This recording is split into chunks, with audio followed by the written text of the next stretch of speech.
Nous louons le Seigneur pour cette formidable opportunité qu'il nous offre, malgré tout ce qui se passe sur la terre, d'être ensemble, pour partager, pour vivre un moment, un temps consacré à la parole de Dieu.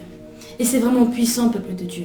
C'est vraiment merveilleux d'être ensemble autour de cette parole, cette manne céleste. Parce que la parole de Dieu, c'est le pain de vie. Alléluia.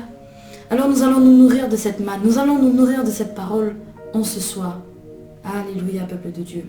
Et sans plus tarder, je vous invite à remettre ce temps et ce moment entre les mains du Seigneur, afin qu'il en prenne le total contrôle au nom de Jésus. Priez avec moi. Alléluia.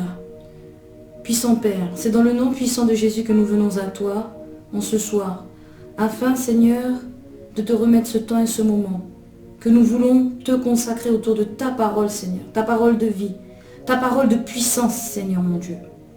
Humblement, Seigneur, nous te demandons pardon pour nos péchés, pour nos iniquités, pour nos transgressions, pour tout ce que nous avons fait tout au long de cette journée, tout au long de cette semaine qui ne t'a pas plu, Seigneur. Là où nous t'avons été désagréables, Père, au nom de Jésus, nous te demandons pardon.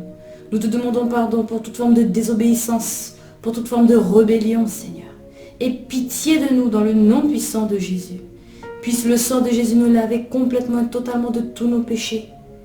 Seigneur mon Dieu, s'il te plaît, dans le nom de Jésus, s'il te plaît, que je sois totalement abaissé, que rien de moi ne soit transmis, Seigneur, mais que ce soit seulement ta parole, que ta parole soit prêchée, Seigneur mon Dieu, avec puissance et autorité. Que tu sois, Seigneur mon Dieu, révélé à ton peuple en ce soir, au nom de Jésus. Et que moi je disparaisse complètement. Entre tes mains, Seigneur mon Dieu, je m'abandonne. Je suis un instrument pour faire ta volonté, au nom de Jésus. Puisses-tu, Seigneur mon Dieu, également préparer le cœur de ce peuple qui est à l'écoute, Seigneur mon Dieu, pour qu'il puisse recevoir ta parole, ton message, Seigneur mon Dieu. Qu'il puisse le recevoir, Seigneur, sur un sol fertile, au nom de Jésus. Pour que demain, Seigneur mon Dieu, cette parole, cette semence puisse produire du fruit pour toi, pour le réveil et pour le salut des âmes. Au nom de Jésus. Amen. Amen. Alléluia. Peuple béni. Nous sommes vraiment ravis de vous retrouver autour de ce temps et de ce moment. Vraiment, c'est une grande bénédiction pour nous de pouvoir vous apporter le message du Seigneur. Nous sommes vraiment heureux de partager ces choses avec vous. Et voici, peuple de Dieu, lorsque nous marchons avec le Seigneur, il arrive que nous tombions, que nous péchions. C'est pour ça que le Seigneur nous dit que nous devons nous repentir. Constamment. Constamment, nous devons vivre une vie de repentance. Constamment, nous devons nous examiner et nous devons voir ce qui a été agréable ou désagréable à Dieu. Parce que demain, nous serons jugés. Je vous invite dans le livre de 2 Corinthiens 5 pour commencer cette introduction. 2 Corinthiens, chapitre 5, et ce sera le verset 10. Il est dit, « Car il nous faut tous comparaître devant le tribunal de Christ, afin que chacun reçoive selon le bien ou le mal qu'il aura fait étant dans son corps. » Alléluia. Selon le bien et le mal que chacun aura fait. Ça veut dire quoi? Ça veut dire que le Seigneur est en train de nous observer à ce moment même. Au moment où nous parlons, au moment où tu es connecté là ce soir-là, le Seigneur t'observe. Le Seigneur observe ton cœur. Le Seigneur est en train de te regarder et de voir ce que tu es en train de faire à la lumière de sa parole, à la lumière de ce message. Lorsque tu l'entendras ce message, lorsque tu écouteras cette parole, qu'est-ce que tu feras? Peuple de Dieu, nos actes ont des conséquences. Soit positif, soit négatif, mais il y a des conséquences. C'est pour cela qu'en tant que chrétiens, nés de nouveau, nous devons veiller avec une extrême vigilance à notre marche chrétienne. Nous devons veiller absolument et totalement afin que nous puissions avoir une marche sainte, pure, juste. Parce que ce sont les justes, ce sont les saints, ce sont ceux qui se sont séparés et consacrés au Seigneur qui verront le royaume de Dieu. Alléluia. En tant que chrétien, Tu es l'instrument de Dieu. Partout où tu vas, tu marches avec la puissance de Dieu, avec le royaume de Dieu. Le royaume de Dieu est avec toi et t'accompagne partout où tu vas. Que ce soit pour aller déposer tes enfants à l'école, que ce soit pour aller faire des courses, que ce soit pour aller au travail, le royaume de Dieu est avec toi. Pourquoi? Parce que ce n'est plus toi qui vis, mais Christ qui vit en toi. Alléluia, peuple de Dieu. Alors, lorsque nous péchons, lorsque nous chutons, qu'est-ce qui se passe alors? Peuple béni, lorsque nous marchons dans l'obéissance, que les gens au dehors nous regardent et qu'ils jugent notre marche chrétienne, nous ne devons pas oublier que nous sommes le sel et nous apportons cette saveur dans leur vie, la saveur de Christ, la saveur de l'évangile pur et saint, de droiture, de justice et de sainteté. Alors oui, qu'est-ce qui se passe lorsque nous marchons dans la justice? Nous sommes ce sel, le sel de la terre. Nous apportons la saveur dans les vies brisées. Nous apportons la saveur de Christ, la saveur de l'évangile de la repentance, la saveur de l'évangile du pardon des péchés par la repentance et par la sanctification. Lorsque les gens nous regardent, lorsque nous marchons dans cette obéissance, ils ont envie de venir à Christ. Ils ont envie de donner leur vie au Seigneur. Ils ont envie, ils sont désireux. Ils commencent à avoir cette soif pour Dieu. Ils ont envie d'aller plus loin. Ils ont envie de le connaître. Ils ont envie de vivre ce que toi tu vis. Quand tu marches dans l'obéissance. Lorsque tu marches en étant un véritable ambassadeur de Christ. Oui. Mais qu'en est-il lorsque nous chutons? Lorsque nous chutons, nous ne sommes plus un bon témoignage. Malheureusement, lorsque nous chutons, nous sommes en train de donner une mauvaise image de Christ. Et voici ce qui se dit. Mais ce n'est pas celle-là, là. Ce n'est pas celui-ci, là. Ce n'est pas lui, là, que je vois à l'église. Ce n'est pas lui qui chante des louanges au Seigneur. Mais regarde, il est tombé. Il ne vaut pas mieux que moi-même. Donc je peux rester tel que je suis. Non.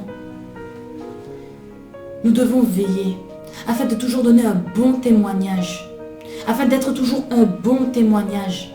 Afin de toujours emmener ce réveil et que la multitude puisse voir la puissance du pardon, la puissance de la grâce, la puissance de la miséricorde de Dieu. Alléluia, peuple béni. Alors malheureusement, lorsque nous chutons et que nous commençons à être un mauvais témoignage, parce que, aveuglés par le péché, nous sommes en train de poursuivre un chemin qui nous conduit en enfer. Peuple béni, il faut qu'il y ait ce déclic. Peuple béni, j'ai appris que le péché entraîne des conséquences terribles. Tu peux avoir commis un péché il y a 10 ans. Il y aura des conséquences dans ta vie. Il y aura des répercussions. Jusqu'à la fin de ta vie, il y aura des répercussions, il y aura des conséquences. Et pas seulement dans ta vie, mais également dans la vie des autres personnes autour de toi. Des personnes que tu connais ou que tu ne connais pas. Il y aura des conséquences, il y aura des répercussions dans les vies de ces personnes-là. C'est pour ça que j'ai dit au début qu'il nous faut absolument être vigilants sur notre marche chrétienne. Comment nous marchons dans ce monde avec le Seigneur afin d'être un bon témoignage. Et malheureusement, on ne voit pas plus loin que le bout de notre nez. Malheureusement, lorsque nous péchons, nous ne pensons pas à demain. Nous pensons, peut-être selon nous, selon notre raisonnement humain, nous pensons peut-être sur 2 ans, sur 5 ans. Mais le Seigneur, c'est un visionnaire. Vous n'avez pas idée, tu n'as pas idée que ton petit péché là, que tu es en train de commettre, aura des répercussions sur 10, 20, 30, 100 personnes. Et ces personnes qui ont été touchées par ton péché auront un comportement qui aura des répercussions sur 10, 20, 30, 100 personnes. Que pensez-vous? Lorsque Adam et Ève ont mangé le fruit de l'arbre qui était défendu, ils pensaient peut-être simplement manger un fruit. Ils pensaient que bon, ce n'était qu'un fruit, de toutes les façons. Quelles conséquences ça aurait pu avoir de manger un fruit? Regardez en 2021 tout ce qui se passe. Regardez toutes les guerres qu'il y a eu, toutes les famines. Regardez toute cette mortalité. Regardez comment l'homme est séparé de Dieu. Regardez toute cette méchanceté sur la terre. Pourtant, tout a commencé parce qu'ils ont mangé un fruit.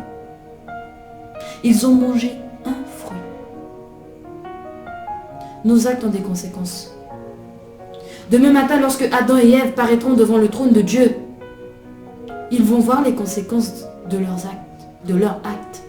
Ils vont voir qu'ayant simplement mangé un fruit, en désobéissant à la parole de Dieu, en mangeant un simple fruit, les conséquences sur des milliards de vies.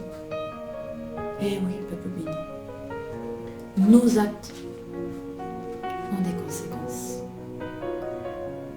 Et nous devons vraiment veiller. Lorsque nous tombons dans le péché, il y a l'aveuglement qui se crée.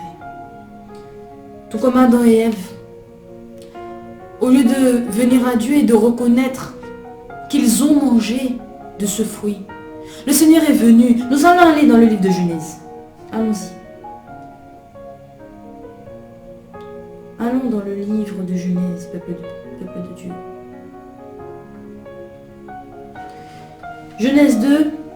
Genèse 3, pardon. Nous allons lire à partir du verset 1er. Genèse 3, verset 1, il est dit: le serpent était le plus rusé de tous les animaux des champs que l'Éternel Dieu avait fait. Il dit à la femme: Dieu a-t-il réellement dit, vous ne mangerez pas de tous les arbres du jardin? La femme répondit au serpent: nous mangeons du fruit des arbres du jardin. Mais quant au fruit de l'arbre qui est au milieu du jardin, Dieu a dit: vous n'en mangerez point, et vous n'y toucherez point, de peur que vous ne mouriez. Alors le serpent dit à la femme: vous ne mourrez point. Mais Dieu sait que le jour où vous en mangerez, vos yeux s'ouvriront et que vous serez comme Dieu, connaissant le bien et le mal. Alléluia. Regardez la tactique du diable. Regardez comment le diable, il est malin, il est perfide, il est pervers même. Il utilise la parole de Dieu. Il vient avec la parole de Dieu, il la tourne en question afin de créer le doute. Il crée le doute. Et Ève innocemment répond. Et voilà comment le diable est en train de poser ses pièges. Petit à petit, étape par étape. Ça va de manière graduelle. Nous allons aller tout de suite au verset 6, toujours dans Genèse 3. Après que Ève ait écouté une autre voix que celle de Dieu, alors que la voix de Dieu résonnait au travers de sa bouche, Dieu a dit de ne pas manger.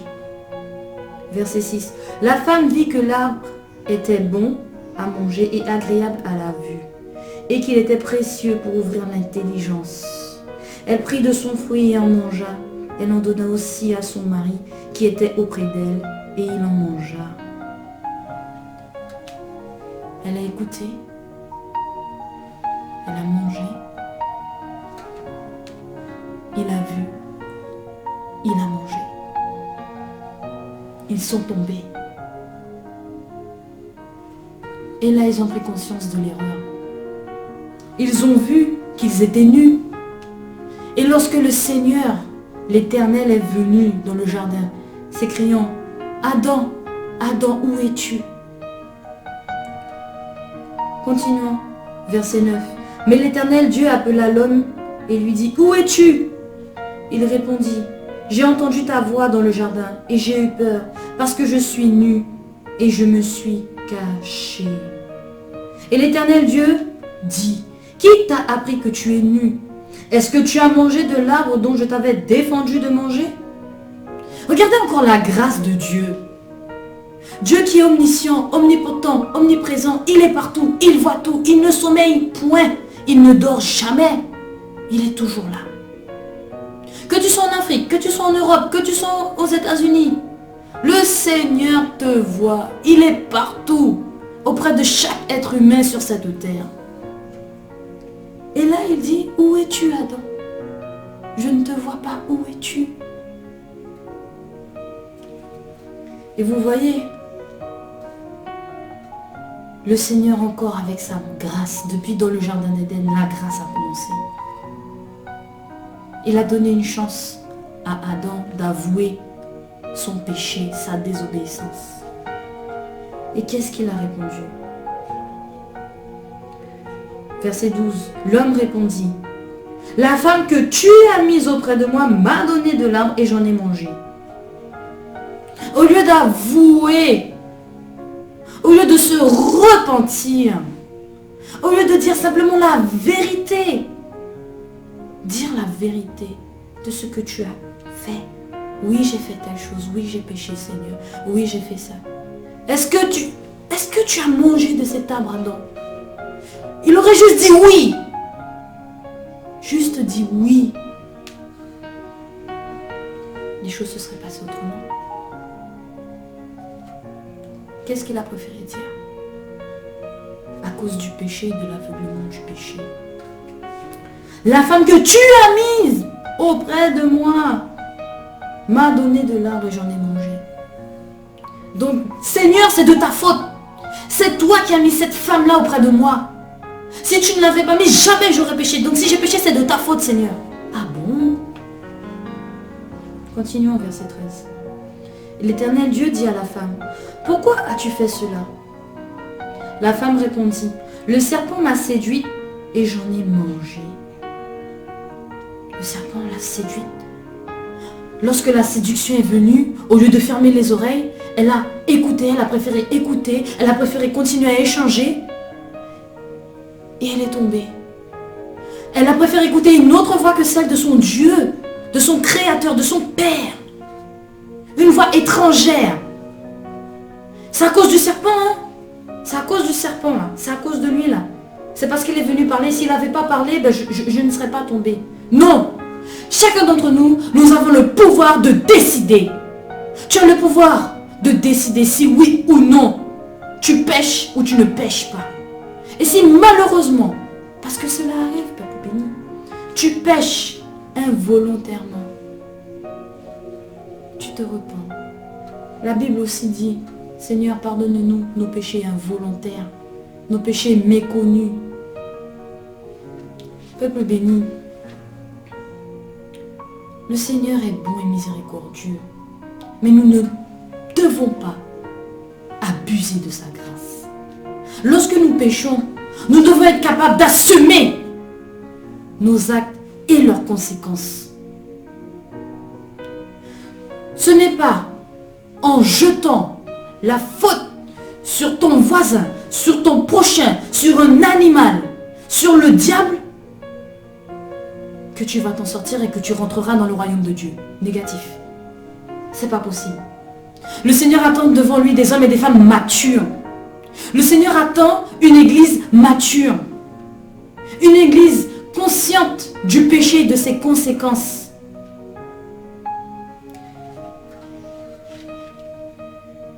Lorsque nous péchons, nous tombons dans cet aveuglement. Nous voulons absolument sortir de cette situation très inconfortable. Et nous refusons, hélas, de passer par le chemin simple qu'est la vérité, qui est d'assumer. Non, nous passons par toutes sortes d'autres chemins pour éviter la réprimande, pour éviter la correction. Le Seigneur est seul juge. Le Seigneur est seul maître. S'il décide de te faire grâce, parce que tu as avoué ta faute, béni soit son nom. Si jamais demain matin, il te dit oui, je te pardonne, mais ce que tu as fait entraînera des conséquences, béni soit le Seigneur. Amen. Parce que dis-toi une chose, tu as péché, oui. Tu avoues ton péché, alléluia. Tu te repens. tu changes radicalement. Et lorsque les montagnes arrivent, tu les déplaces. Les montagnes engendrées par le péché, par les conséquences du péché.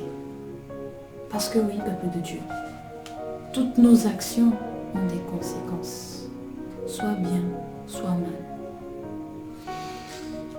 Et le Seigneur sera avec toi si tu te repens, si tu cherches sa face, si tu te repens sincèrement. Lorsque les montagnes seront en face de toi et qu'il te faudra les déplacer, le Seigneur te tiendra la main et te dira que tu n'es pas seul. Fais juste sa volonté, marche dans l'obéissance et ne recommence plus. C'est exactement ce que Jésus a dit à la femme adultère. Va et ne pêche plus. Je t'ai pardonné. Je te donne une vie nouvelle.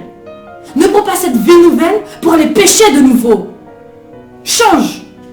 Tu as appris que ce que tu as fait était mal. Tu as vu la mort approcher par la lapidation. Qu'est-ce que tu fais maintenant? Tu vas retourner pécher. Tu vas retourner dans l'adultère? Alors que tu sais que c'est la lapidation qui t'attend? Que c'est la mort qui t'attend? Non. C'est pour ça que je dis, le Seigneur attend une église mature. Tu as vu ce qui allait arriver. Si le Seigneur n'était pas intervenu, il t'a fait grâce. Ne retourne pas pécher. Ne retourne pas. N'abuse pas de la grâce de Dieu. N'abuse pas. Tout péché est une chute. Le plus petit péché que tu peux faire est une chute et entraîne des conséquences. Ça peut être un mensonge, ça peut être simplement voler de l'argent dans le portefeuille de tes parents, ça peut être un avortement. Tout péché entraîne des conséquences et des répercussions. Premièrement dans ta vie, ensuite dans la vie de ton entourage et dans la vie même de personnes que tu ne connais pas. Adam et Ève ne nous connaissaient pas, ni toi ni moi. Et pourtant, le péché d'Adam et Ève a des conséquences jusqu'à aujourd'hui. Alléluia. Sur de nombreuses personnes qui ne connaissent pas, qui ne s'imaginaient pas que ces personnes-là allaient exister. Est-ce que tu penses qu'Adam et Ève pensaient que toi et moi on allait exister aujourd'hui en 2021? Qu'ils avaient pensé à ça lorsqu'ils allaient prendre de ce fruit et en manger? Si tu ne traites pas tout de suite le péché, tu es en train de préparer un terrain pour d'autres péchés, plus grands, plus conséquents. C'est pour ça que nous devons absolument être radicaux. C'est pour ça que vous nous entendez dire la tolérance zéro au péché. Lorsque tu vois le péché, lorsque tu l'as débusqué, tu l'as traqué, là, tu le traites. Tu le traites en allant dans la repentance et en ne recommençant plus. Le changement radical, le fruit du changement radical. Le fruit de la repentance, c'est que tu ne recommences plus ton péché. Que tu ne retournes plus au vomi. N'abuse pas de la grâce. Assume. Assume les conséquences de tes actes. Assume. Soit bien, soit mal. Assume. Peuple de Dieu, il y a un livre dans lequel ton nom doit être inscrit. C'est le livre de vie de l'agneau. Si ton nom n'est pas inscrit dans ce livre, tu ne pourras jamais entrer dans le royaume de Dieu. Et quand tu pêches, tu commences petit, et puis ça va de plus en plus grand. Ça grandit. Là où ton nom est inscrit dans le livre de vie de l'agneau, à cause de ton péché, c'est comme si tu prenais une gomme et que tu es en train de gommer petit à petit ton nom. C'est toi-même qui es en train d'effacer ton nom du livre. Alors peut-être que ton nom était inscrit, lorsque tu as accepté le Seigneur, en lettres d'or dans ce merveilleux livre. Et puis lorsque tu commences à pécher, l'or commence à sortir. Et puis ça devient de l'encre. Tu continues dans le péché, tu ne te repens pas. ton nom est inscrit, ça devient du crayon à papier. Et puis, un beau jour, il y a une gomme qui apparaît et qui commence à gommer ton nom qui est devenu inscrit en crayon à papier là. Il y a une gomme qui arrive. C'est toi-même qui as la gomme dans ta main là. Et puis tu viens, tu gommes ton nom. Tu gommes ton nom à cause de ton péché, à cause de ton manque de repentance, à cause de ta rébellion, à cause de ton orgueil. Alléluia. Parce que oui, lorsque tu es membre de la famille du Seigneur, et lorsque tu pèches, le Seigneur t'avertit. Premièrement, le Seigneur t'avertit en avance. Le Seigneur t'avertit en avance. Regarde ce qui s'est passé avec Caïn et Abel. Qu'est-ce que le Seigneur a dit à Caïn? Caïn, le péché se couche devant ta porte, mais toi, domine sur lui. Le Seigneur t'avertit. Le Seigneur te prévient. Le Seigneur te parle afin que tu te freines. Afin que tu puisses faire le bon choix. Que fais-tu? On ne peut rien reprocher à Dieu. On ne peut rien lui reprocher. Il n'y a aucun reproche qu'on peut faire au Seigneur. Le Seigneur nous a tout donné. Les avertissements, la grâce, le sang de Jésus, l'œuvre de la croix, la patience et la miséricorde, l'évangile de la repentance et de la sainteté. Qu'est-ce qu'il faut de plus à l'homme? Assumons les conséquences de nos actes afin de pouvoir déplacer la montagne. Tu effaces ton nom toi-même là. Tu sors ton nom du livre de vie pour que tu puisses toi-même te conduire en enfer dans le lac de feu. Peuple de Dieu, c'est pour ça qu'on doit toujours se repentir devant la face de Dieu. Peu importe ce qu'on aurait fait, il n'y a pas de petit, il n'y a pas de grand. Il faut se repentir. N'attends pas que ton péché devienne conséquent pour pouvoir te repentir. N'attends pas que ça devienne flagrant. N'attends pas le point de non-retour pour te repentir. Repens-toi avant. Traite le péché tout de suite. Sois radical maintenant pour que demain, tu sois tranquille et en paix. Dieu jugera toujours le péché. Pour ceux qui croient que Dieu ne voit pas, il y a beaucoup de personnes qui disent, notamment des personnes qui ne croient pas vraiment au Seigneur, qui ont des doutes encore ou qui ne sont pas suffisamment affermis, disent, oui mais si Dieu existe, pourquoi celui-là continue à détourner de l'argent? Mais si Dieu existe, pourquoi un tel continue à faire le mal? Pourquoi il y a toujours des meurtres? Mais si Dieu existe, pourquoi il y a toujours des bombes? Pourquoi il y a toujours des attentats? Mais si Dieu existe, pourquoi il y a encore des maladies? Moi j'ai une autre question. Si Dieu n'a rien encore fait là, est-ce que ce n'est pas pour que tu puisses te repentir devant sa face? 2 Chroniques, chapitre 7, verset 14. Si mon peuple sur qui est invoqué mon nom s'humilie et prie, s'il se détourne de toutes ces mauvaises voies, je l'exaucerai du haut des cieux. Je pardonnerai et je guérirai son pays. Amen. Alléluia. La repentance. La repentance. La repentance est la clé pour que tu puisses voir le royaume de Dieu. Et la clé de la repentance a une clé jumelle qui s'appelle la sanctification. Avec ces 2 clés-là, tu ouvres les portes pour le royaume. Avec ces 2 clés-là. Qu'attends-tu? Que fais-tu? Dieu jugera le péché. Allons dans le livre de 2 Pierre. 2 Pierre 3 et ce sera le verset 9. Le Seigneur ne tarde pas dans l'accomplissement de la promesse, comme quelques-uns le croient. Mais il use de patience envers vous, ne voulant pas qu'aucun périsse, mais voulant que tous arrivent à la repentance.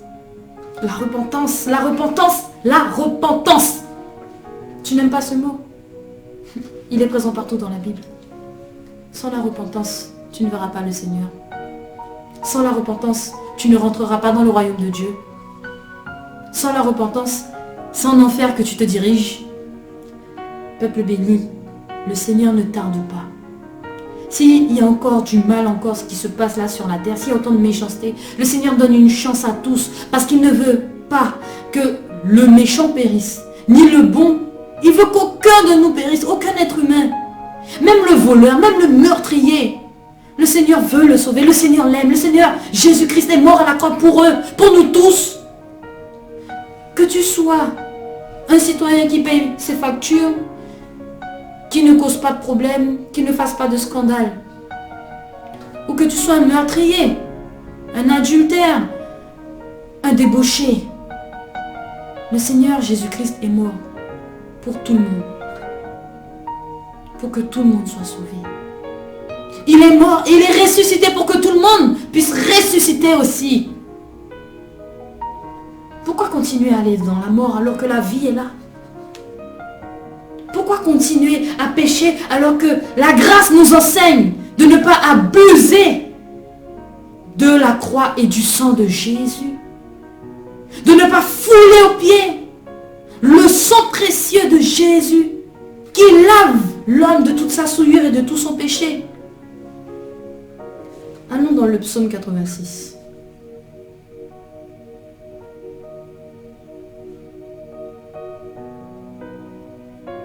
Psaume 86, peuple béni.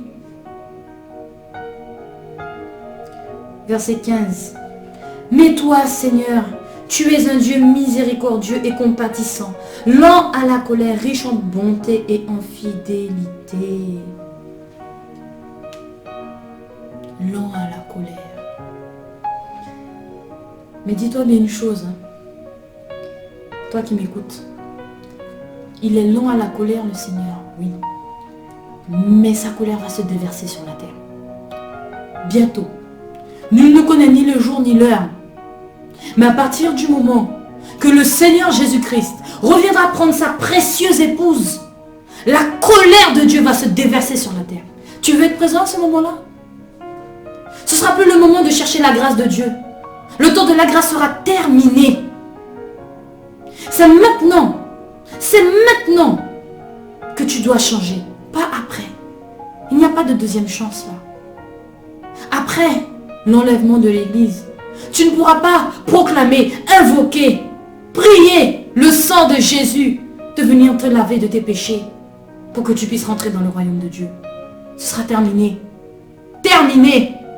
C'est maintenant que tu dois te saisir de la parole de Dieu, du message du Seigneur pour changer de vie, pour changer ta marche, pour que maintenant ta marche puisse être transformée, qu'au lieu que tu sois en train de te diriger vers l'enfer, que tu changes radicalement, 360 degrés, tu te détournes pour aller vers le royaume.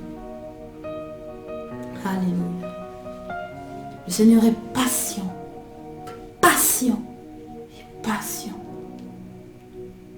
pour que tu puisses arriver un jour au ciel.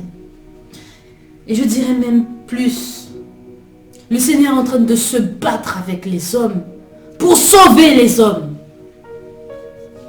Pourquoi il y a des personnes, il y a des pasteurs, il y a des bishops, il y a des archbishops qui sont en train de prêcher ce message de repentance, de soumission, d'obéissance à Dieu, de sainteté, de consécration à Dieu? C'est pour que vous soyez sauvés. C'est pour que un jour, vous puissiez dire, Seigneur, merci. Merci, Seigneur, car avant j'étais mort. Maintenant je suis en vie. Je suis ressuscité et je suis auprès de toi. Écoute le message du Seigneur. Reçois la parole de Dieu dans ton cœur.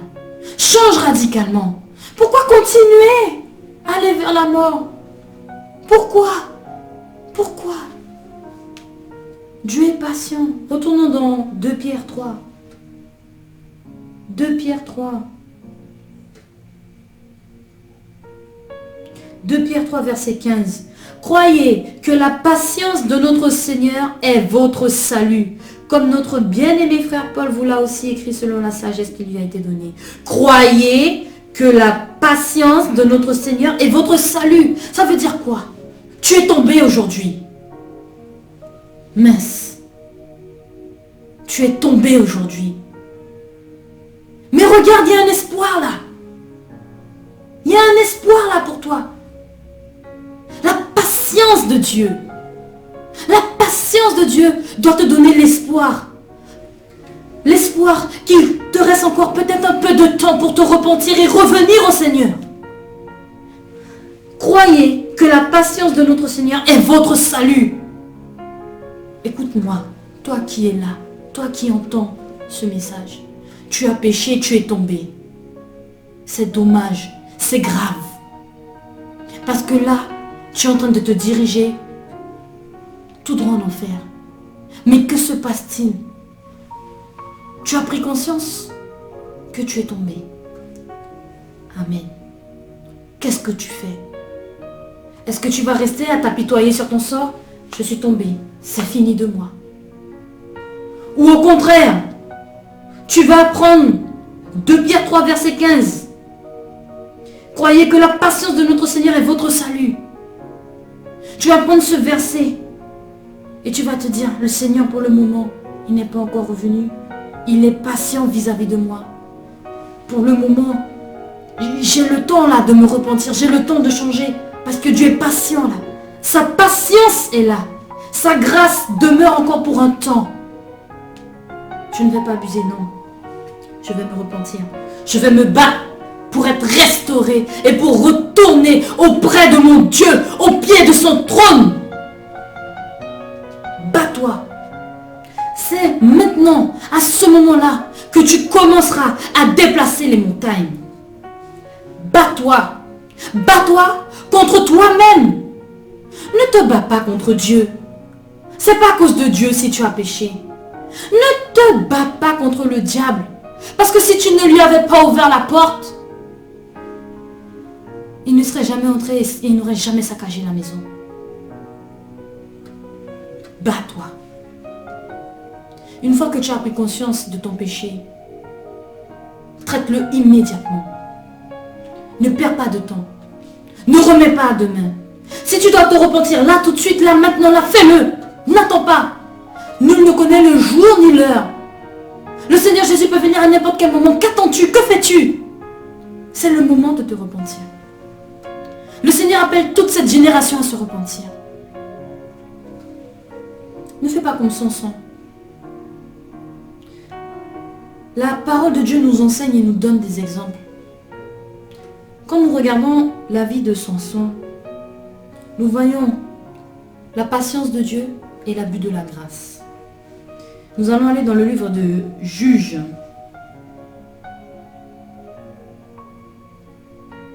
Peuple béni, ce sera le livre de Juges, le chapitre 16. On va prendre à partir du verset 5. Même pas, à partir du verset 4. Après cela, il aima, donc Samson aima une femme dans la vallée de Sorek. Elle se nommait Dalila. Les princes des Philistins montèrent vers elle et lui dirent, flatte-le pour savoir d'où lui vient sa grande force et comment nous pourrions nous rendre maîtres de lui.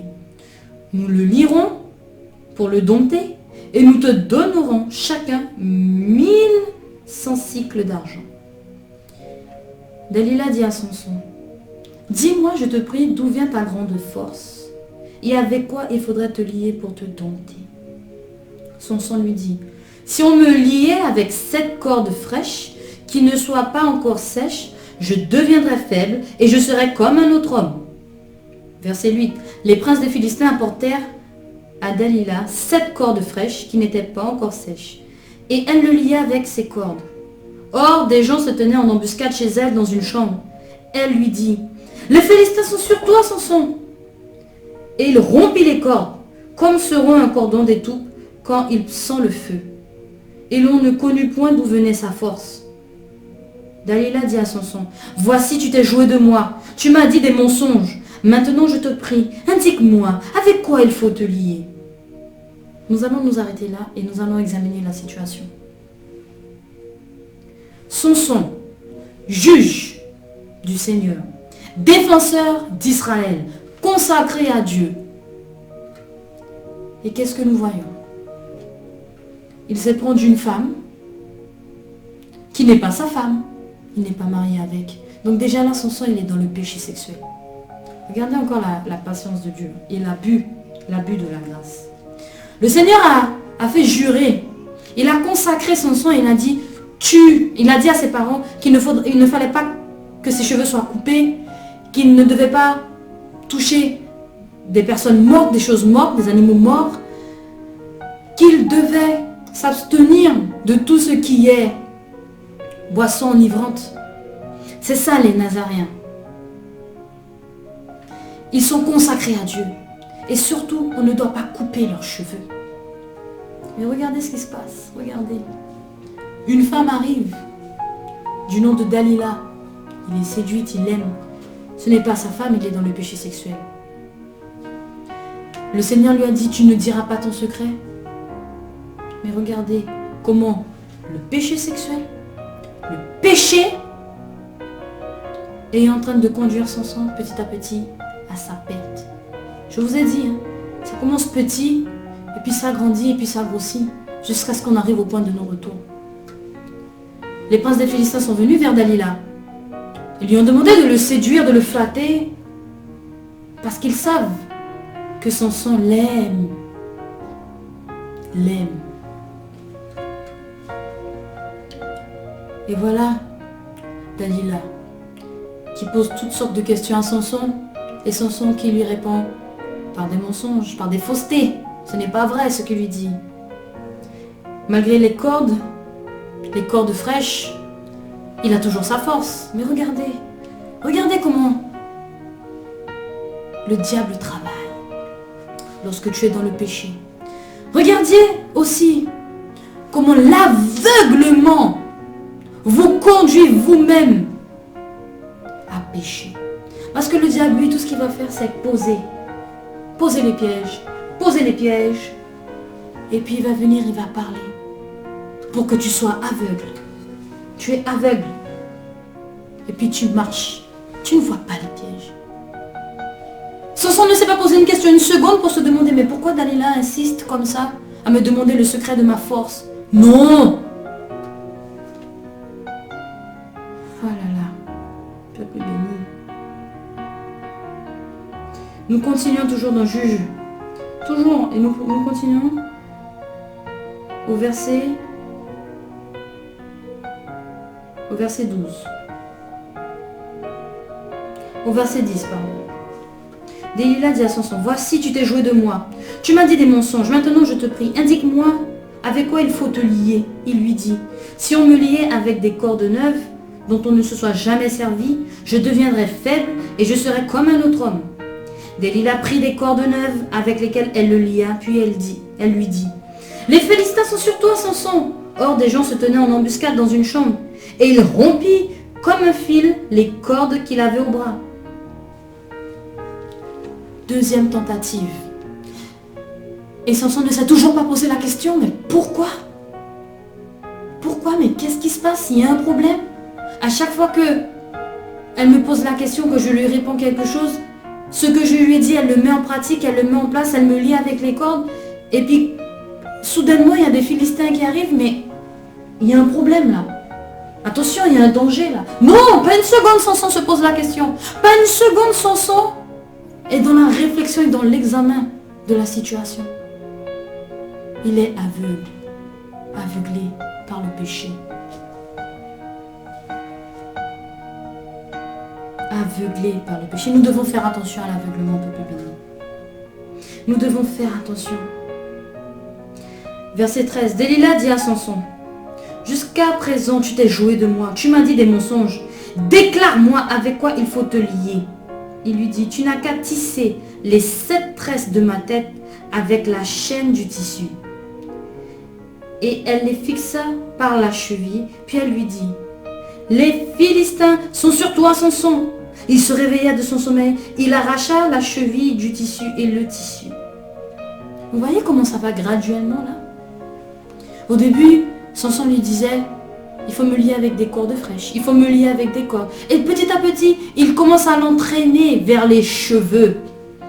Petit à petit, Samson est en train de dévoiler le secret qui le conduira à sa perte. Cette désobéissance, ce dévoilement. Elle lui dit, comment peux-tu dire je t'aime puisque ton cœur n'est pas avec moi? Voilà 3 fois que tu t'es joué de moi et tu ne m'as pas déclaré d'où vient ta grande force. La persécution, à chaque fois elle est là.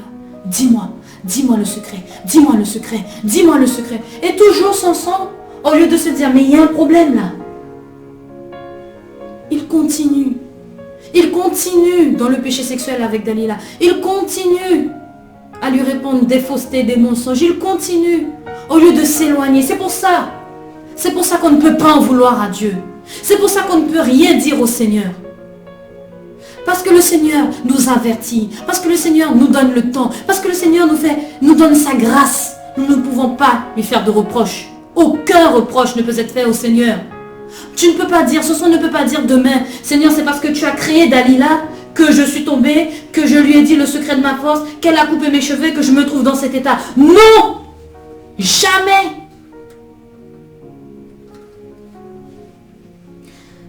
Nous continuons, peuple de Dieu.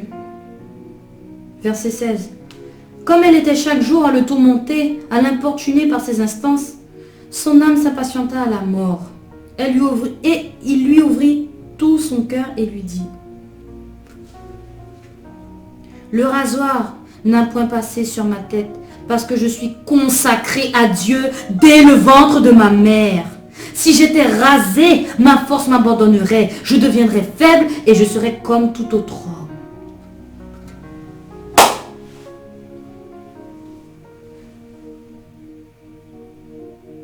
C'est terrible. C'est terrible. Verset 18. Dalila, voyant qu'il lui avait ouvert tout son cœur, envoya appeler les princes des Philistins et leur fit dire, montez cette fois, car il m'a ouvert tout son cœur. Ça veut dire que là, dans ton cœur, c'est le Seigneur Jésus qui doit être en toi. N'oubliez pas, lorsqu'on est né de nouveau, correctement, ce n'est plus nous qui vivons, mais c'est Christ qui vit en nous. À partir du moment que tu ouvres les portes de ton cœur à une autre personne que le Seigneur, c'est fini. C'est fini. Il ne faut pas beaucoup. C'est pour ça, peuple de Dieu, que nous insistons sur le fait de traiter le péché tout de suite. L'apôtre Paul a dit, un peu de levain fait lever toute la pâte. Un petit péché que tu négliges, un petit péché de rien du tout, peut demain te conduire à la mort. Peut demain te conduire à louper l'enlèvement de l'église. Et jamais Samson s'est posé la question, mais pourquoi il insiste comme ça? Jamais il s'est posé la question. Jamais il a refusé d'arrêter là le péché sexuel. Jamais il s'est dit, mais je suis dans le péché. À chaque fois que je lui dis telle chose, je lui dis le secret, un secret. Je lui dis une fausseté sur le secret de ma force. Il y a les Philistins qui arrivent là. Mais qu'est-ce qui se passe? Je ne comprends pas. Il y a quelque chose qui ne va pas. Jamais, ce n'est pas écrit que Samson était plié le genou pour demander au Seigneur, mais Seigneur, que se passe-t-il? Il n'y a même pas eu une démarche de sa part. Tellement il était aveuglé. Tellement il était dans l'aveuglement. Tellement il était orgueilleux. Je suis Samson, je suis fort. Verset 19. Du moins verset 18. Nous reprenons verset 18. Dalila, voyant qu'il lui avait ouvert tout son cœur, envoya appeler les princes des Philistins et leur fit dire, montez cette fois, car il m'a ouvert tout son cœur. Et les princes des Philistins montèrent vers elle et apportèrent l'argent dans leurs mains. Elle l'endormit sur ses genoux, et ayant appelé un homme, elle rasa les 7 tresses de la tête de Samson, et commença ainsi à le dompter. Il perdit sa force. Elle dit alors, les Philistins sont sur toi, Samson. Il se réveilla de son sommeil et dit, je m'en tirerai comme les autres fois et je me dégagerai. Il ne savait pas que l'Éternel s'était retiré de lui. Tu ouvres ton cœur au diable et tu fais sortir le Seigneur de ton cœur. Voici ce qui se passe lorsque tu pêches, lorsque tu ne te repens pas, lorsque tu ne te plies pas à la volonté de Dieu, lorsque tu n'obéis pas, lorsque tu ne te soumets pas, lorsque tu es dans la rébellion, tu ouvres ton cœur au diable. Peuple béni, il faut arrêter. Il faut arrêter. Le diable, là, c'est pas le personnage qu'on nous a fait avec les cornes et tout rouge et la fourche, là. Si le diable se présentait comme ça, mais c'est clair que tout le monde aurait fermé les portes. Mais n'oublions pas que le diable est subtil. Le diable est subtil, il est très malin. C'est pour ça que le peuple de Dieu doit toujours avoir le discernement que donne le Saint-Esprit. Si tu n'as pas le discernement, si tu ne marches pas avec le Seigneur, si tu ne laisses pas le Seigneur te guider, te diriger, si tu n'écoutes pas le Seigneur, tu vas tout droit dans un mur. Tout droit. Tu ne peux pas reprocher quoi que ce soit au Seigneur. Tu ne peux pas. Regarde tout le temps qu'il a donné à Samson. La Bible n'indique pas combien de temps ça a pu s'écouler, sur des semaines, sur des mois, sur des années. La Bible ne nous dit pas clairement combien de temps ça a duré, combien de temps Dalila est venue l'importuner avec toutes ces questions. Peut-être même, elle lui a fait du chantage. Si tu m'aimes vraiment, tu dois me le dire. Si tu tiens vraiment à moi, tu m'ouvriras ton cœur et tu me diras, ah bon? Fais de l'Éternel tes délices. Ça veut dire quoi? Ça veut dire que tu dois toujours placer le Seigneur au-dessus de tout. Sur le trône de ton cœur, le trône de ta vie. La première place revient au roi des rois. Ne va pas ouvrir ton cœur à n'importe qui, non. Tu ouvres ton cœur à ton Dieu. Et là, Samson est ouvert son cœur à une femme. Il a été sourd à la grâce de Dieu, qui criait, qui le retenait pour ne pas qu'il ouvre les portes. Regardez, parce qu'avec l'aveuglement, il y a l'orgueil. C'est pour ça que dans l'église, lorsque le serviteur de Dieu vient et réprimande le péché qui est dans ta vie, là, ne sois pas dans l'orgueil. Ne dis pas, mais qu'est-ce que le pasteur a à me dire ça? Pourquoi le pasteur se permet de me juger?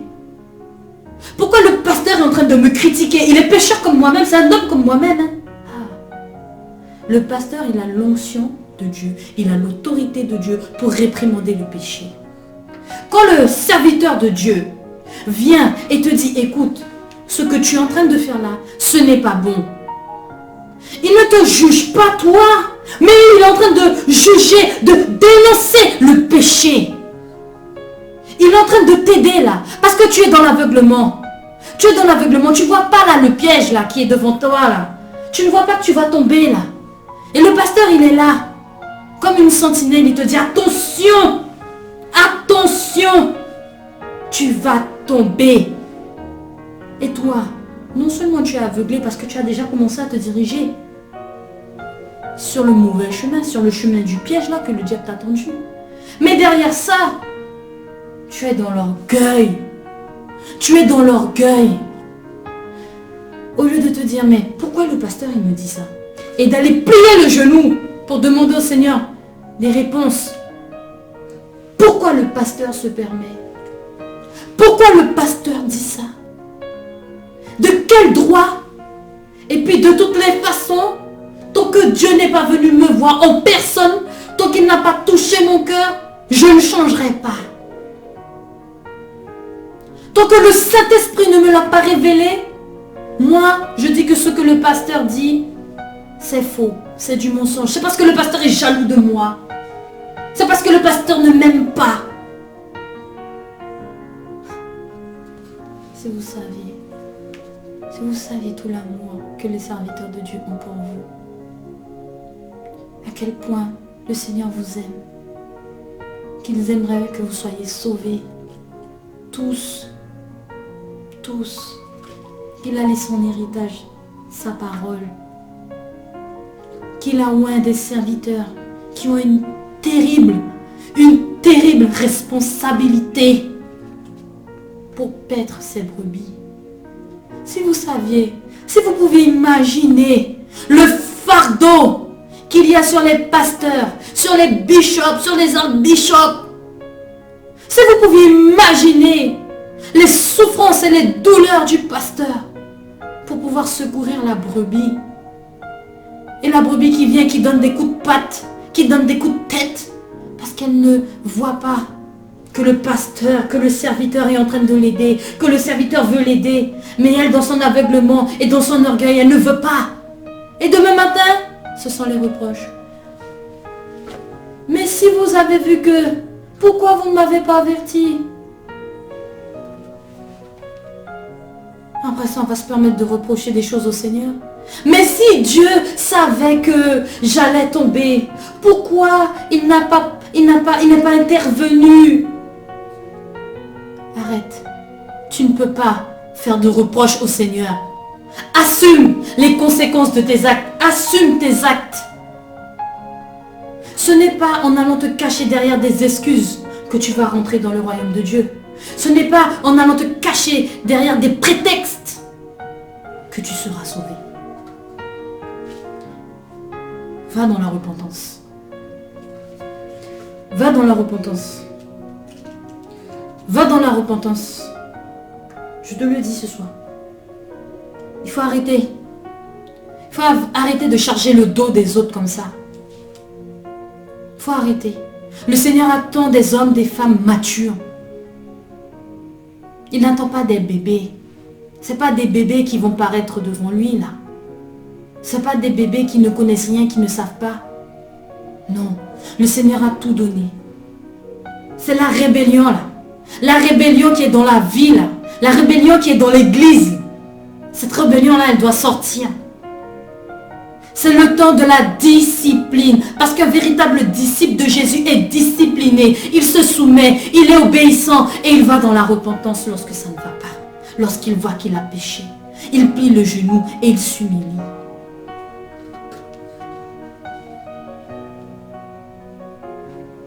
Regardez David. Nous allons aller dans le livre de 2 Samuel. Nous allons prendre le cas de David. Du roi David. 2 Samuel, chapitre 11. Alors, on va prendre à partir du verset 2. 2 Samuel, chapitre 11, verset 2. Un soir, David se leva de sa couche, et comme il se promenait sur le toit de la maison royale, il aperçut de là une femme qui se baignait, et qui était très belle de figure. David fit demander qui était cette femme, et on lui dit, n'est-ce pas Bathsheba, fille d'Eliam, femme de Uri, le Hétien, pardon. Et David envoya des gens pour la chercher. Elle vint vers lui, et il coucha avec elle. Après s'être purifiée de sa souillure, elle retourna dans sa maison. Cette femme devint enceinte, et elle fit dire à David, « Je suis enceinte !» Alors David expédia cet ordre à Joab. « Envoie-moi Uri, le Hétien, et Joab envoya Uri à David. Uri se rendit auprès de David qui l'interrogea sur l'état de Joab, sur l'état du peuple et sur l'état de la guerre. Puis David dit à Uri, « Descends dans ta maison et lave tes pieds. » Uri sortit de la maison royale et il fut suivi d'un présent du roi. Mais Uri se coucha à la porte de la maison royale avec tous les serviteurs de son maître et il ne descendit point dans sa maison. On en informa David et on lui dit, « Uri n'est pas descendu dans sa maison. » Et David dit à Uri, « N'arrives-tu pas de voyage? Pourquoi n'es-tu pas descendu dans ta maison ?» Uri répondit à David, « L'arche et Israël et Juda habitent sous des tentes. Mon seigneur Joab et les serviteurs de mon seigneur campent en rase campagne, et moi j'entrerai dans ma maison pour manger et boire et pour coucher avec ma femme. aussi vrai que tu es vivant et que ton âme est vivante, je ne ferai point cela. Cela a déjà été prêché. L'adultère de David, le mensonge de David, la manigance de David pour pouvoir faire endosser la grossesse à Uri. C'est David qui est le père de cet enfant que Bathsheba porte. Mais il veut faire croire à Uri que c'est ton fils, c'est ta fille, c'est ton enfant. Peuple béni. Le roi David, à ce moment-là, il était dans un terrible aveuglement. Terrible. Parce que premièrement, il a vu la femme de son prochain, il l'a convoité et il a couché avec. Alors qu'il était déjà marié. Il a été adultère. Il a convoité. Il a menti. Et il est tombé encore plus loin. C'est pour ça qu'on vous dit, peuple béni. Ça a commencé petit. La convoitise. Il a regardé une femme. Il l'a trouvée belle. Et il l'a désirée. Il l'a convoitée. Il a su que c'était la femme d'un autre. Il ne s'en est pas soucié. Il l'a désirée. Il l'a voulu. Il l'a eu. Et il y a une conséquence. Il y a une répercussion. Elle est tombée enceinte. Qu'est-ce qu'on fait maintenant? Au lieu de se repentir, au lieu d'assumer les actes, voici les montagnes là, elles arrivent là. Mince, elle est enceinte. Mince, mais c'est la femme de mon serviteur. Qu'est-ce que je vais dire? Qu'est-ce que je vais faire? C'est la panique. Mais il ne faut pas céder. Il faut toujours rester dans la justice de Dieu, même après être tombé. Il ne faut pas aller plus profond dans le péché, peuple béni. Non. Non. Mais malheureusement, beaucoup de personnes, lorsque cela arrive, lorsqu'ils ont dépassé le point de non-retour, lorsqu'ils ont devant eux une montagne conséquente, au lieu de la déplacer en faisant l'effort d'assumer leurs actions, ils vont se créer d'autres problèmes en allant pécher davantage. Voici ce qu'a fait David.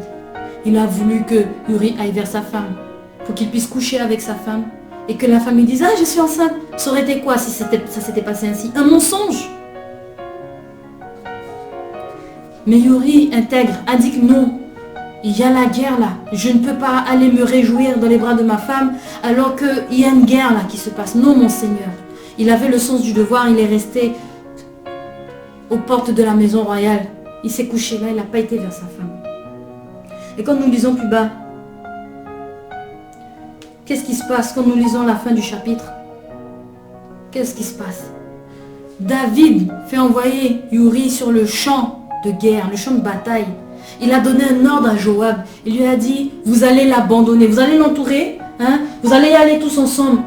Et puis lorsque viendra le moment, le summum de la guerre, là, vous allez vous retirer, il sera seul, il n'y aura personne autour de lui et on le tuera. David a commandité le meurtre de Uri.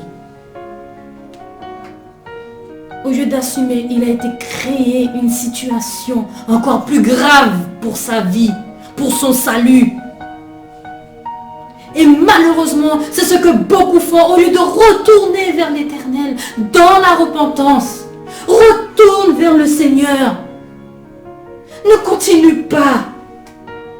Ne reste pas dans l'aveuglement. Ne reste pas dans l'orgueil. Ne pense pas que par toi-même tu vas régler le problème que tu as créé à cause de ton péché. Il n'y a que le Seigneur qui pourra t'aider. Toutes les solutions que tu trouveras, elles seront vaines. Elles ne tiendront jamais. Regarde Adam et Ève. Ils se sont cousus un vêtement avec des feuilles de figuier. Est-ce que le vêtement de feuilles de figuier a tenu devant la face de Dieu? Non. Est-ce que ta justice tiendra devant la justice de Dieu? Ta justice, nous dit Ésaïe, est une justice souillée. La justice de l'homme est une justice souillée. Elle ne tiendra jamais devant Dieu. Jamais. Le vêtement de feuilles ne tiendra jamais devant Dieu. Les solutions humaines face aux problèmes ne tiendront jamais devant Dieu. Jamais. Jamais. Jamais. Jamais. Tu as péché. Va te repentir. Tu t'es rebellé. Va te repentir. Ne reste pas, ne continue pas. Arrête pendant qu'il est encore temps. Le Seigneur ne tarde pas dans l'accomplissement de la promesse, mais il use de patience, voulant que tous parviennent à la repentance. N'utilise pas ce temps pour pécher davantage ou pour trouver une solution par toi-même. Tu ne vas faire qu'empirer le problème. Tu ne vas faire qu'empirer le problème. Va vers celui qui a tous les pouvoirs. Va vers celui qui est tout puissant. Va vers celui qui est capable. Le Dieu capable. Le Dieu 3 fois saint. Le puissant Dieu d'Israël qui continue d'œuvrer aujourd'hui en 2021. Qui lève les paralytiques. Qui rend la vue aux aveugles. Va vers lui. Va vers ce Dieu-là. Et ne pense pas une seconde que tu pourras régler quelque chose toi dans ton état. Tu ne peux rien faire. Tu m'entends? Tu ne peux rien faire. Si ce n'est que aller te prosterner et t'humilier devant la face de Dieu de tout ton cœur. Te repentir. Nous allons aller dans le chapitre 12, toujours dans 2 Samuel. L'Éternel envoya Nathan son prophète vers David. Et Nathan vint à lui et lui dit: il y avait dans une ville 2 hommes, l'un riche et l'autre pauvre. Le riche avait des brebis, des bœufs en très grand nombre. Le pauvre n'avait rien du tout qu'une petite brebis qu'il avait achetée. Il la nourrissait et elle grandissait chez lui avec ses enfants. Elle mangeait de son pain, buvait dans sa coupe, dormait sur son sein et il la regardait comme sa fille. Un voyageur arriva chez l'homme riche et le riche n'a pas voulu toucher à ses brebis ou à ses bœufs pour préparer un repas au voyageur qui était venu chez lui. Il a pris la brebis du pauvre et l'a apprêtée pour l'homme qui était venu chez lui. La colère de David s'enflamma violemment contre cet homme et il dit à Nathan: l'Éternel est vivant, l'homme qui a fait cela mérite la mort. Et il rendra 4 brebis pour avoir commis cette action et pour avoir été sans pitié. Et Nathan dit à David: tu es cet homme-là. Tu es cet homme-là. Ainsi parle l'Éternel, le Dieu d'Israël. Je t'ai oint pour roi sur Israël et je t'ai délivré de la main de Saül. Je t'ai mis en possession de la maison de ton maître. J'ai placé dans ton sein les femmes de ton maître et je t'ai donné la maison d'Israël et de Juda. Et si cela avait été peu, j'aurais ajouté encore. Le roi David avait plusieurs femmes.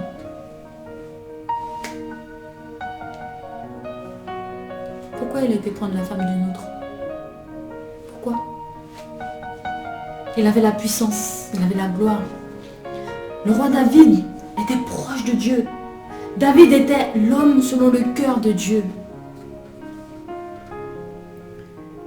C'est lui que le Seigneur a choisi. Et c'est à lui que Dieu a adressé cette parole, qu'il affermira sa postérité. C'est par la descendance de David que Jésus est venu. Alors pourquoi avoir péché après toutes ces promesses? Ça a commencé petit, hein? Vous voyez tout ce que ça a engendré comme conséquence? C'est vraiment terrible. Pourquoi, verset 9? Pourquoi donc as-tu méprisé la parole de l'Éternel en faisant ce qui est mal à ses yeux? Tu as frappé de l'épée Uri, le Héthien. Tu as pris sa femme pour en faire ta femme, et lui, tu l'as tué par l'épée des fils d'Ammon. Maintenant, l'épée ne s'éloignera jamais de ta maison, parce que tu m'as méprisé, et parce que tu as pris la femme d'Uri le Héthien pour en faire ta femme. Ainsi parle l'Éternel, voici, je vais faire sortir de ta maison le malheur contre toi, et je vais prendre sous tes yeux tes propres femmes pour les donner à un autre qui couchera avec elles à la vue de ce soleil. Car tu as agi en secret, et moi je ferai cela en présence de tout Israël et à la face du soleil. David dit à Nathan: j'ai péché contre l'Éternel. Et Nathan dit à David: l'Éternel pardonne ton péché, tu ne mourras point. Mais parce que tu as fait blasphémer les ennemis de l'Éternel en commettant cette action, le fils qui t'est né mourra. Et oui, souvenez-vous ce que je vous ai dit tout à l'heure dans l'introduction. Nous devons veiller sur notre marche chrétienne. Parce que nous sommes le sel. Nous sommes le sel. Nous sommes la lumière.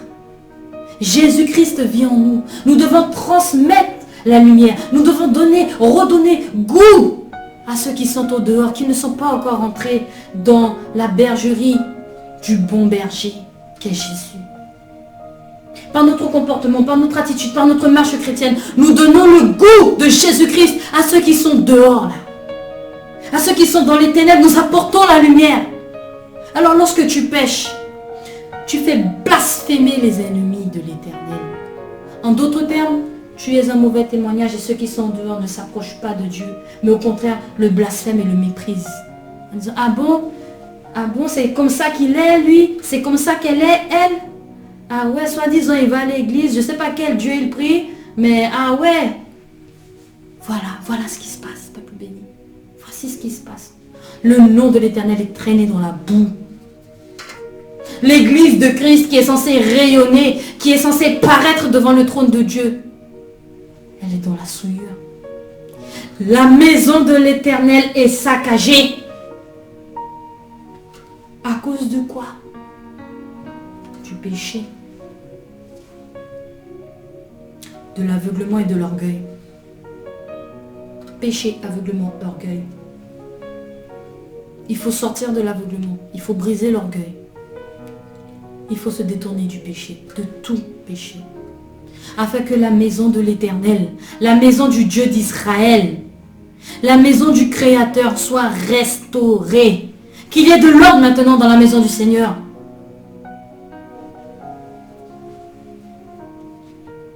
L'Éternel a pardonné à David. Il lui a dit, tu ne mourras pas.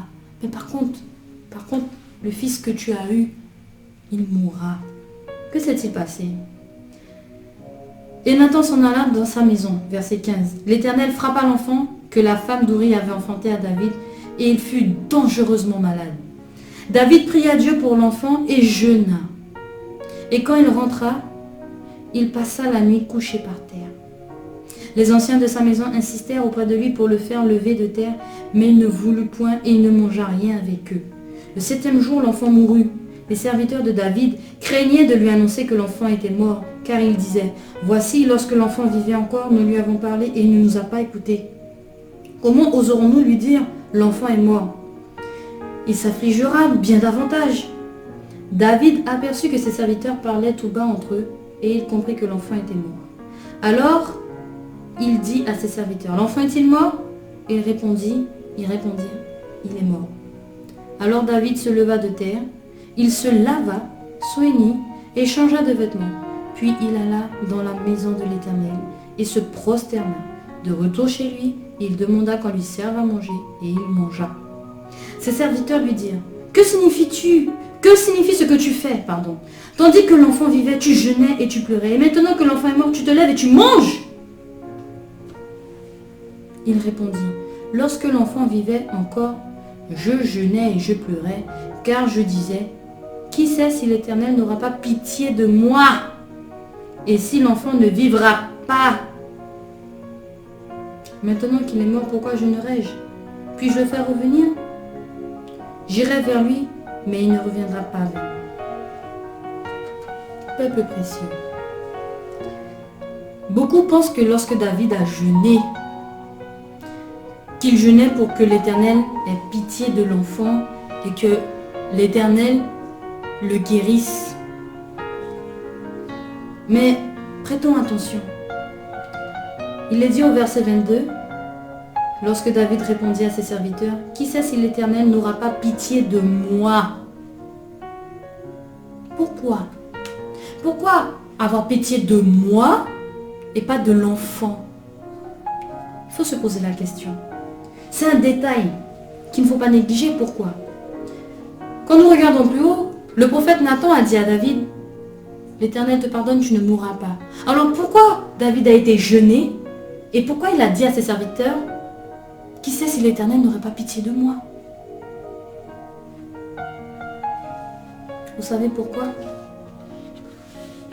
Parce que le Seigneur juge le péché. Le Seigneur juge le péché. Allons dans 2 Corinthiens.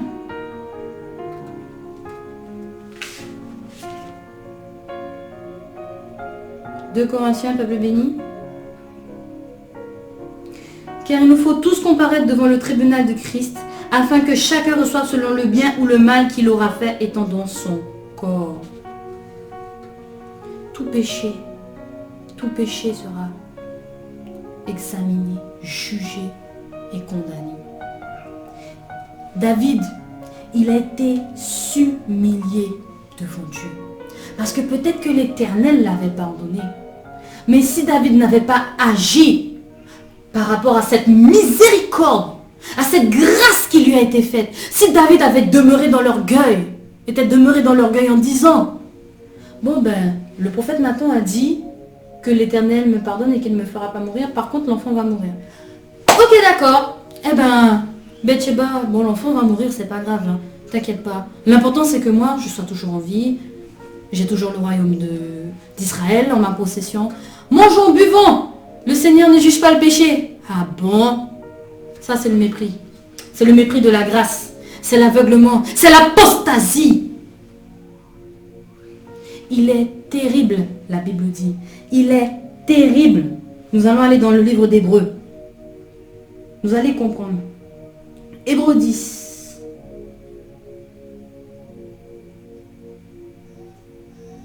Hébreux 10. Car si nous péchons volontairement après avoir reçu la connaissance de la vérité, il ne reste plus de sacrifice pour les péchés, mais une attente terrible du jugement et l'ardeur d'un feu qui dévorera les rebelles. Alléluia. Le Seigneur a fait grâce. Le Seigneur a fait une grâce terrible. Pourquoi continuer dans l'aveuglement? Pourquoi? La Bible dit qu'il est terrible de tomber entre les mains du Seigneur. Tu ne dois pas redouter Satan là. Tu dois redouter Dieu. Parce que c'est lui qui a le pouvoir de t'envoyer en enfer. C'est lui. La Bible dit qu'il a les clés, Jésus. Il a les clés du séjour des morts. Il a vaincu la mort. C'est lui qui est le maître. C'est lui qui va décider si oui ou non tu rentreras dans son royaume en fonction de ce que tu auras fait. Et si tu méprises la grâce, si tu continues sur la voie du péché, la Bible dit bien, si nous péchons volontairement après avoir reçu la connaissance de la vérité, il ne reste plus de sacrifice pour le péché. En d'autres termes, si tu continues à persévérer sur le chemin que tu as emprunté, dis-toi bien une chose, il n'y a plus de grâce pour toi. Il n'y a plus de grâce. La grâce est terminée. Tu uses de la patience de Dieu pour pécher encore, et encore, et encore. Non. Non. Il ne faut pas. Il ne faut vraiment pas. Parce que la Bible nous dit toujours, dans Hébreux 10, au verset 31, c'est une chose terrible de tomber entre les mains du Dieu vivant. La Bible le dit. Il ne s'est pas écrit que c'est une chose terrible de tomber entre les mains de Satan. Non, non, non. C'est une chose terrible de tomber entre les mains de Dieu.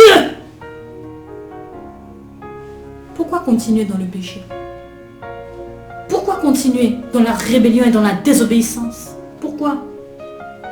Assume les conséquences de tes actes. David, lorsqu'il a été jeûné, il a dit, qui sait si l'Éternel n'aurait pas pitié de moi? Parce que, certes, le prophète Nathan dit, Dieu te pardonne, tu ne mourras pas. Mais David a pris conscience, il est sorti de l'aveuglement, il a pris conscience de ce qu'il a fait. Qu'il a été sans pitié envers Uri, qu'il a commis adultère, qu'il a menti et qu'il a même été fait une chose terrible qui s'est faite. Toutes les personnes là qui étaient au courant là de ce que David avait fait, les répercussions que ça a eu envers ces personnes. Tu imagines les serviteurs de David qui ont vu que David a pris la femme d'Uri, qu'il a fait tuer Uri. Ils mépriseraient le nom du Seigneur à cause de ça. Mais oui, ce n'est pas écrit, mais nous devons nous projeter, peuple de Dieu. Ah oui, c'est le roi David, mais le Seigneur a dit dans sa parole qu'il ne faut pas faire ça, qu'il ne faut pas tuer, qu'il ne faut pas... Mais le roi David, il a fait ça. C'est que le Seigneur, il ne juge pas le péché, alors. Ben, il y a tellement de méchanceté sur la terre. Celui-ci, il a volé l'argent. Celui-ci, il a tué. Celui-ci, il a détruit des choses. Ben, le Seigneur, il ne juge pas le péché, alors. Ben oui, on dit que Dieu est là, mais il ne fait rien, il ne juge pas le péché, donc on peut faire ce qu'on veut. Peuple béni, un roi celui qui a l'onction royale, est un ambassadeur de haut niveau de l'Éternel. Et il doit montrer l'exemple. Ce que David a fait est terrible.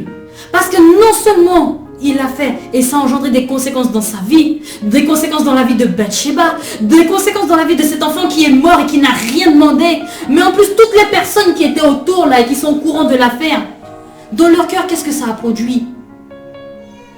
Peuple béni, nous devons veiller sur notre marche chrétienne. Nous devons faire attention. Parce que dehors, il y a des gens qui nous regardent, des gens qui sont dans les ténèbres, des gens qui ont besoin de voir une lumière, des gens qui ont besoin de rencontrer Christ et d'être sauvés par sa grâce, par la puissance de son sang. Il ne faut pas que ces personnes-là blasphèment l'Éternel, Dieu 3 fois saint. Assumons les conséquences de nos actes. Ne demeurons pas dans l'aveuglement ni dans l'orgueil. Lorsque le pasteur te reprend, lorsque le serviteur de Dieu, la servante de Dieu te reprend, examine-toi. Fais l'examen de ta personne et de ta marche et va dans la prière. Va te repentir, va dans le jeûne, va demander au Seigneur, va frapper. Frapper et on vous ouvrira, mais va frapper. Va frapper et demande au Seigneur de t'éclairer. Là où il y a les écailles, demande au Seigneur de faire tomber les écailles. Le Seigneur ne tarde pas dans l'accomplissement de la promesse. Mais il veut que tous parviennent à la repentance. Non, peuple de Dieu. Nous devons accepter. Nous devons accepter de nous humilier, d'aller dans la repentance. N'oubliez pas, sans la repentance, nul ne verra le royaume de Dieu. Sans la sanctification, nul ne verra le royaume de Dieu. Si tu te sanctifies, tu vas chercher à te repentir constamment. Parce que tu seras toujours attentif à ta marche et aux conséquences de chacun de tes pas. De peur que, à cause de tes actions, que quelqu'un méprise le nom de l'Éternel à cause de toi. Parce que si tu fais ça, ça veut dire que c'est une âme dehors là qui ne viendra pas au Seigneur et qui ira en enfer. Et le Seigneur te demandera compte pour cette âme. Chaque jour, tu dois t'efforcer à être un exemple, un bon témoignage pour le Seigneur. Chaque jour.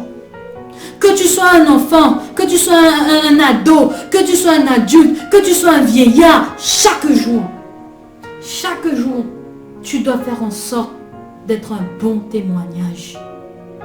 Et si malheureusement tu as péché, et que tu as pris conscience de ton péché, que par la grâce de Dieu, tu es sorti de ton aveuglement, que tu as piétiné ton orgueil, va vite te repentir, afin que le Seigneur t'aide. Parce que les conséquences de ton péché arrivent.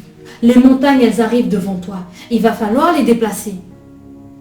Et ce n'étant que dans l'obéissance à Dieu que les montagnes, tu les déplaceras une par une. Mais il y aura quand même des traces. Vous savez, le Seigneur, il aimerait que chacun d'entre nous, qui soit né de nouveau, qui ait accepté le Seigneur Jésus-Christ, puisse avoir une marche chrétienne sainte, sans péché. Parce que comme ça, il n'y aurait pas de problème, il n'y aurait pas de douleur, il n'y aurait pas de montagne à déplacer. Le chemin serait complètement plat. Et tout ce que vous auriez à faire, c'est marcher. Aller de victoire en victoire dans les batailles pour le Seigneur, dans les batailles pour le réveil, dans les batailles contre le diable. Mais malheureusement, en péchant, vous allez vous créer des problèmes. Vous allez vous créer des montagnes. Vous allez vous créer des embûches que le Seigneur n'a pas prévues pour vous. Et ce qui fait que votre mission, quand vous êtes arrivé à Christ, que vous devez remplir, vous ne la remplissez pas. Vous tardez à la remplir. Vous êtes en retard. Alors que tu es venu à Christ, c'est lui qui vit en toi.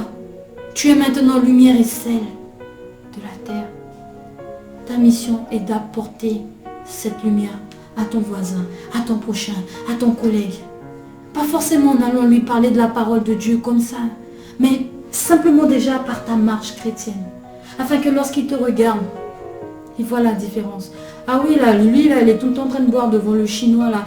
Elle, là, elle est toujours en train dans la voiture de plusieurs hommes différents.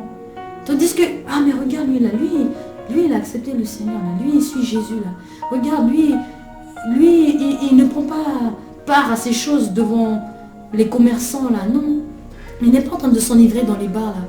Regarde, là, elle, c'est une fille qui se respecte, là. C'est une fille qui se couvre. C'est une fille qui sait qu'elle est la princesse du royaume. Donc, elle se garde, elle se protège. Elle n'est pas derrière les garçons. Elle n'est pas dans les voitures des hommes comme ça, non. Ah, mais regarde cet enfant, comment il est obéissant. Ah, mais regarde. Regarde.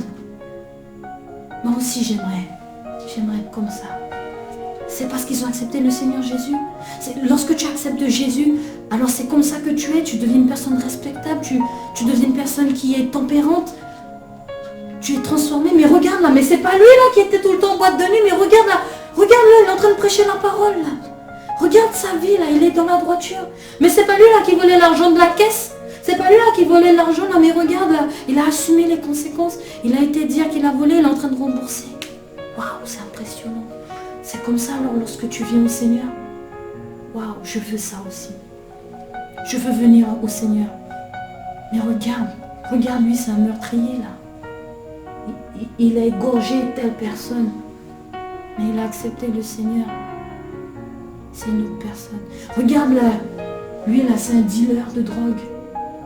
Mais regarde, il a changé, il prêche la parole. Il dénonce ces choses. Il dénonce le péché. Il combat ces choses. C'est ça quand tu viens à Christ, tu es une personne nouvelle.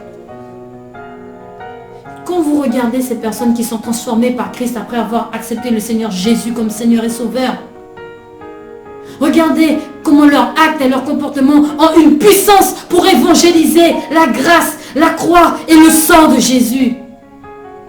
Regardez comment leur vie est un témoignage. Regardez comment leur vie est un sel qui donne une saveur terrible. Une saveur terrible, terriblement bonne. Et qui emmène les âmes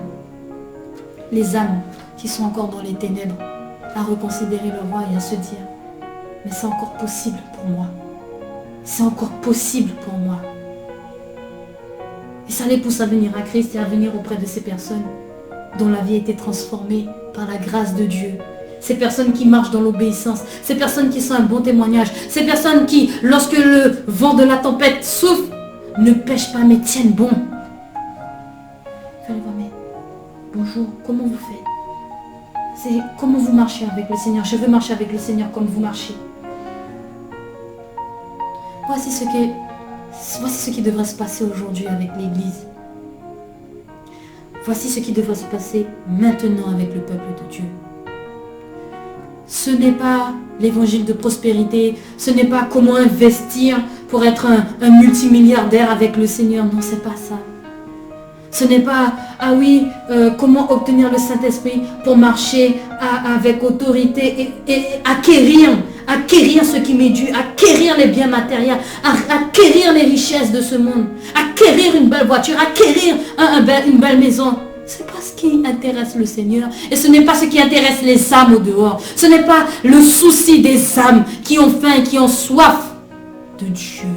Qui ont faim, qui ont soif de solutions à leurs problèmes. Parce qu'elles pourraient avoir tout. La plus belle voiture, la plus belle maison. Mais au fond d'elles, elles se sentiraient vides. Parce que ce n'est pas le plus important. Le plus important, c'est comment ta vie est transformée par Christ pour que tu puisses être dans la paix et marcher dans un saint salut chrétien qui te conduira dans le royaume de Dieu. Voici la préoccupation première. La préoccupation première du Seigneur. La préoccupation première des serviteurs authentiques du Seigneur. Les serviteurs authentiques de Dieu ne sont pas là pour se faire de l'argent sur le dos du peuple. Ils sont là pour vous aider. Ils ne sont pas là pour vous embêter. Ils sont là pour vous sauver, vous aider à être sauvés. Alléluia. Béni soit le Seigneur, peuple de Dieu. Je remercie le Seigneur pour ce puissant message, premièrement qui est pour moi et pour vous aussi. Parce que lorsque nous portons la parole, nous ne nous excluons pas, nous, serviteurs de Dieu. Au contraire, nous en premier, la parole, elle tombe premièrement pour nous, afin que nous-mêmes, nous puissions la mettre en pratique.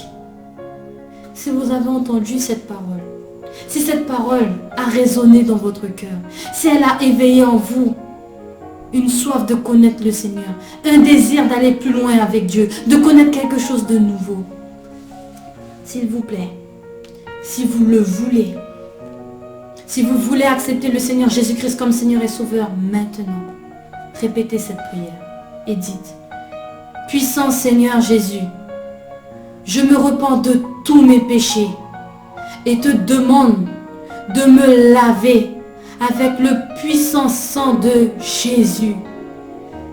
S'il te plaît Seigneur, remplis ma vie de ta parole et remplis mon cœur de ton Saint-Esprit, afin que je puisse marcher dans ta justice.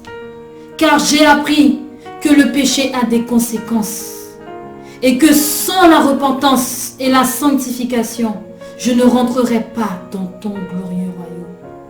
Puissant Seigneur Jésus, prends le commandement de ma vie et conduis mes pas jusque dans le glorieux royaume de Dieu. Au nom de Jésus, je suis né de nouveau. Amen. Amen.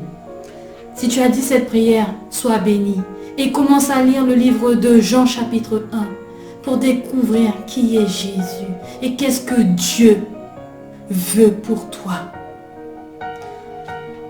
Amen, peuple béni. Nous nous reverrons bientôt si Dieu permet. Gardez ce que vous avez reçu précieusement au nom de Jésus. Shalom.